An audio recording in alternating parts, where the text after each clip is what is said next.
ನಮಸ್ಕಾರ ಸ್ನೇಹಿತರೆ, ನಮ್ಮ ನಂಬಿಕೆಗೆ ಸ್ವಾಗತ ಸುಸ್ವಾಗತ. ಸ್ನೇಹಿತರೆ, ಕನ್ನಡ ಚಿತ್ರರಂಗ ಕಂಡ ಅತ್ಯದ್ಭುತ ಹಾಸ್ಯ ಕಲಾವಿದರ ಪೈಕಿ ಮುಸುರಿ ಕೃಷ್ಣಮೂರ್ತಿ ಕೂಡ ಒಬ್ಬರು. ಬಡ ಕುಟುಂಬದಲ್ಲೇ ಹುಟ್ಟಿ ಬೆಳೆದ ಕೃಷ್ಣಮೂರ್ತಿ ಬಾಲ್ಯದಲ್ಲೇ ತನ್ನ ಗಾಯನದಿಂದ ಮೈಸೂರು ಮಹಾರಾಜರಿಂದಲೇ ಭೇಷ್ ಎನಿಸಿಕೊಂಡಿದ್ರು. ಮುಂದೆ ರಂಗಭೂಮಿ ಹಾಗೂ ಚಿತ್ರರಂಗದಲ್ಲಿ ತಮ್ಮ ಪ್ರತಿಭೆಯಿಂದ ಮುಸುರಿ ಕೃಷ್ಣಮೂರ್ತಿ ಪ್ರೇಕ್ಷಕರನ್ನ ರಂಜಿಸಿದ್ರು. 250ಕ್ಕೂ ಅಧಿಕ ಸಿನಿಮಾಗಳಲ್ಲಿ ಮುಸುರಿ ಕೃಷ್ಣಮೂರ್ತಿ ನಟಿಸಿ ಮೋಡಿ ಮಾಡಿದ್ರು. ತಮ್ಮ ವಿಭಿನ್ನ ಮೌಖಿಕ ಹಾಗೂ ಅಂಗಿಕ ಅಭಿನಯದಿಂದ ನೋಡುಗರನ್ನ ಸೂಜಿಗಲ್ಲಿನಂತೆ ಸೆಳಿತಾ ಇದ್ರು. ಹಾಸ್ಯ ಪಾತ್ರಗಳಲ್ಲಿ ತಮ್ಮ ಸಹಜ ನಟನೆಯಿಂದ ಪ್ರೇಕ್ಷಕರನ್ನ ಹೊಟ್ಟೆ ಹುಣ್ಣಾಗುವಂತೆ ನಗಿಸ್ತಾ ಇದ್ರು. ಹಿರಣ್ಣಯ್ಯ ಮಿತ್ರಮಂಡಳಿ ಸೇರಿದಂತೆ ಕೆಲ ನಾಟಕ ಕಂಪನಿಗಳಲ್ಲಿ ನಟಿಸಿದ್ರು. ರಂಗದ ಮೇಲೆ ತಮ್ಮ ನಟನೆ ಮಾತ್ರವಲ್ಲದೆ ಗಾಯನದಿಂದಲೂ ಚಪ್ಪಾಳೆ ಗಿಟ್ಟಿಸಿಕೊಂಡಿದ್ರು.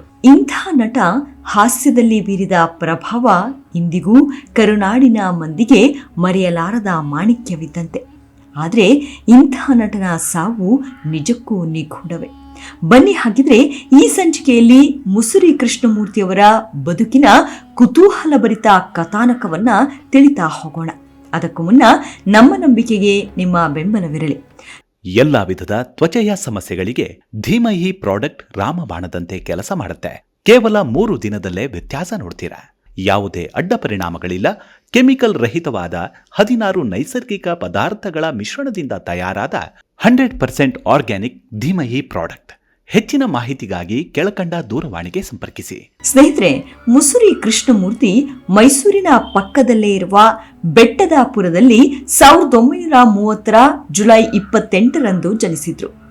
ತಂದೆ BS ವಿಶ್ವೇಶ್ವರಯ್ಯ, ತಾಯಿ ಸುಬ್ಬಮ್ಮ. ಅವರ ತಂದೆ ವಿಶ್ವೇಶ್ವರಯ್ಯನವರು ಮೈಸೂರಿನ ಬೆಟ್ಟದಾಪುರದಲ್ಲಿ ಜಮೀನ್ದಾರರಾಗಿದ್ರು. ಚಿಕ್ಕ ಹುಡುಗನಿದ್ದಾಗಲೇ ಕೃಷ್ಣಮೂರ್ತಿಯವರು ಹಾಡುಗಾರಿಕೆ ಮತ್ತು ನಟನೆಯತ್ತ ಆಕರ್ಷಿತರಾದರು. ಪ್ರೌಢಶಾಲೆಯಲ್ಲಿ ಓದುತ್ತಿದ್ದ ದಿನಗಳಲ್ಲೇ ಕಣ್ಗಾಲ್ ಪ್ರಭಾಕರ್ ಶಾಸ್ತ್ರಿಗಳು ಕೃಷ್ಣಮೂರ್ತಿಯವರಿಗೆ ಚಾಮುಂಡೇಶ್ವರಿ ನಾಟಕ ಕಂಪನಿಯಲ್ಲಿ ಅವಕಾಶ ದೊರಕಿಸಿಕೊಟ್ರು. ಒಂದು ದಿನ ಅಂಗಡಿಯಲ್ಲಿ ಕುಳಿತು ಸುಶ್ರಾವ್ಯವಾಗಿ ಹಾಡುತ್ತಿದ್ದ ಈ ಹುಡುಗನ ಗಾಯನವನ್ನ ಕೇಳಿಸಿಕೊಂಡ ಗುಬ್ಬಿ ವೀರಣ್ಣನವರು ತಮ್ಮ ನಾಟಕ ಸಂಸ್ಥೆಗೆ ಸೇರಿಸಿಕೊಂಡ್ರಂತೆ. ನಾಟಕ ಸಿನಿಮಾಗಳಲ್ಲಿ ಜೊತೆಗೆ ನಟಿಸುತ್ತಾ ಜನಪ್ರಿಯತೆ ಸಾಧಿಸಿದ್ರು. ಅಂದಹಾಗೆ ಮುಸುರಿ ಎನ್ನುವುದು ಅವರ ಹೆಸರಲ್ಲ, ಮನೆತನದ ಹೆಸರು ಕೂಡ ಅಲ್ಲ. ಅದು ಗಣೇಶ ಚತುರ್ಥಿ ಸಮಯ ಕರ್ನಾಟಕ ಶಾಸ್ತ್ರೀಯ ಸಂಗೀತ ದಿಗ್ಗಜ ಮುಸುರಿ ಸುಬ್ರಹ್ಮಣ್ಯ ಅಯ್ಯರ್ ಹಾಗೂ ನಾಲ್ವಡಿ ಕೃಷ್ಣರಾಜ ಒಡೆಯರ್ ಎದುರು 10 ವರ್ಷದ ಹುಡುಗ ಕೃಷ್ಣಮೂರ್ತಿ ಹಾಡು ಹಾಡಿದ್ದ. ಆತನ ಗಾಯನ ಕಂಡು ಮಹಾರಾಜರು, ಇನ್ನು ಮುಂದೆ ನಿನ್ನ ಹೆಸರು ಮುಸುರಿ ಕೃಷ್ಣಮೂರ್ತಿ ಎಂದು ಹೇಳಿದ್ರು. ಅಂದಿನಿಂದ ಅವರ ಹೆಸರಿನೊಂದಿಗೆ ಸಂಗೀತ ದಿಗ್ಗಜರ ಹೆಸರು ಕೂಡ ಸೇರಿಕೊಂಡಿತ್ತು. ವಾಣಿ ಎನ್ನುವ ಚಿತ್ರದಲ್ಲಿ ಬಾಲನಟನಾಗಿ ಕೃಷ್ಣಮೂರ್ತಿ ಚಿತ್ರರಂಗಕ್ಕೆ ಪಾದಾರ್ಪಣೆ ಮಾಡಿದ್ರು. ಇದು ನಟಿ ಪಂಡರಿಬಾಯಿಯವರ ಚೊಚ್ಚಲ ಚಿತ್ರವೂ ಆಗಿತ್ತು. ಕೃಷ್ಣಮೂರ್ತಿಯವರಂತೆಯೇ ನಂತರ ಕನ್ನಡ ಚಿತ್ರರಂಗದ ಅತ್ಯುತ್ತಮ ಕಲಾವಿದೆ ಎಂಬ ಹೆಗ್ಗಳಿಕೆಗೂ ಪಾತ್ರರಾದರು. 10 ವರ್ಷಗಳ ಅವಧಿಯಲ್ಲಿ 1953ರಲ್ಲಿ ಮಂಗಳಗೌರಿ, ಕನ್ಯಾದಾನ ಮತ್ತು ಕೋಕಿಲವಾಣಿ ಚಿತ್ರಗಳಲ್ಲಿ ಕಾಣಿಸಿಕೊಂಡರು. ಇದು ಅವರನ್ನ ನಾಯಕ ನಟನಾಗಿ ಪಾದಾರ್ಪಣೆ ಮಾಡಿತ್ತು.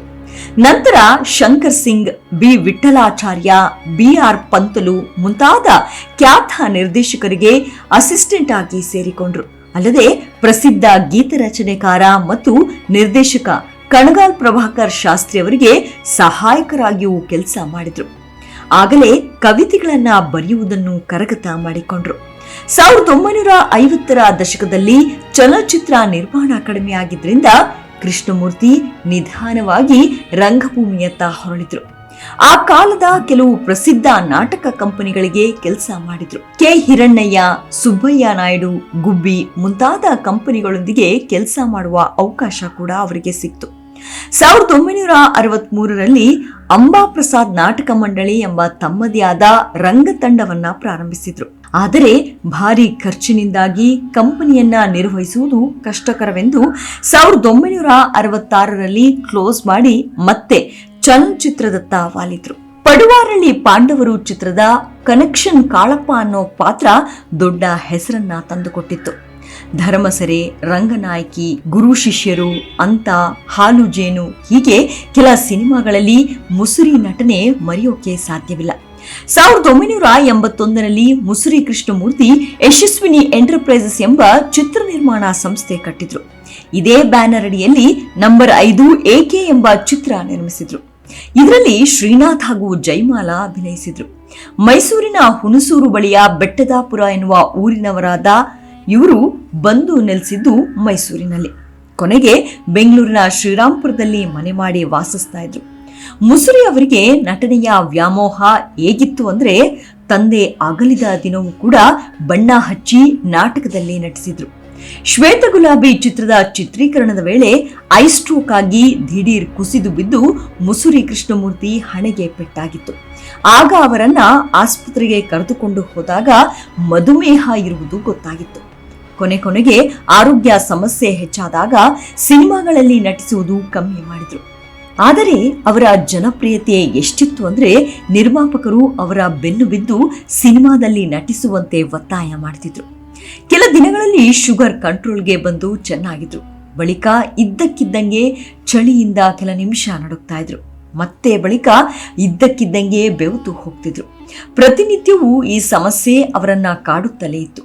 ಇದೇ ಸಮಸ್ಯೆಯಿಂದಾಗಿ ತೀರಾ ತೆಳ್ಳಗಾಗ್ಬಿಟ್ಟಿದ್ರು. ಮುಂದೆ ಆರೋಗ್ಯ ಕ್ಷೀಣಿಸುತ್ತಾ ಹೋಗಿತ್ತು.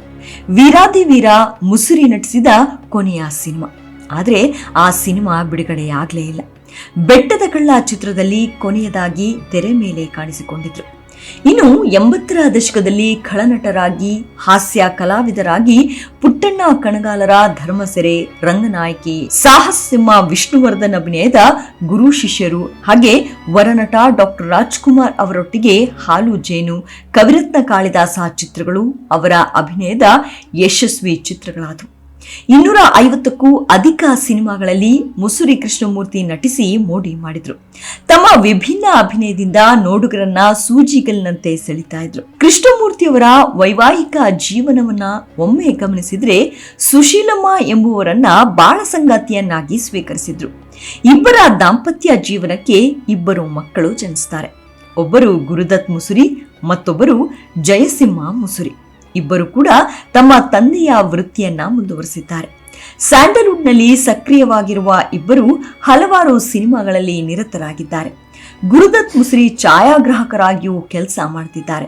ಇಂತಹ ಮೇರು ನಟ ಒಂದು ದಿನ ಇದ್ದಕ್ಕಿದ್ದಂತೆ ಇಹಲೋಕ ತ್ಯಜಿಸಿಬಿಟ್ರು. ತನ್ನ ತಂದೆಯ ಸಾವನ್ನ ಜೀರ್ಣಿಸಿಕೊಳ್ಳೋದಕ್ಕೆ ಇಂದಿಗೂ ಅವರ ಮಗ ತಯಾರಿಲ್ಲ. ತಮ್ಮ ತಂದೆಯ ಕೊನೆ ದಿನಗಳ ಬಗ್ಗೆ ಪುತ್ರ ಜಯಸಿಂಹ ಮುಸುರಿ ಖಾಸಗಿ ಚಾನೆಲ್ ಒಂದರ ಸಂದರ್ಶನದಲ್ಲಿ ವಿವರಿಸಿದಂತೆ, ಅದು 1985ರ ಸಮಯ. ತಂದೆಗೆ ಏನು ಕಾಯಿಲೆ ಎನ್ನುವುದು ಗೊತ್ತಾಗಲಿಲ್ಲ. ಆಗ ವೈದ್ಯಕೀಯ ಕ್ಷೇತ್ರದಲ್ಲಿ ಇಷ್ಟು ಬೆಳವಣಿಗೆ ಆಗಿರಲಿಲ್ಲ. ಇನ್ನು ಕೊನೆಯ ದಿನಗಳವರೆಗೆ ಚೆನ್ನಾಗಿಯೇ ಇದ್ರು.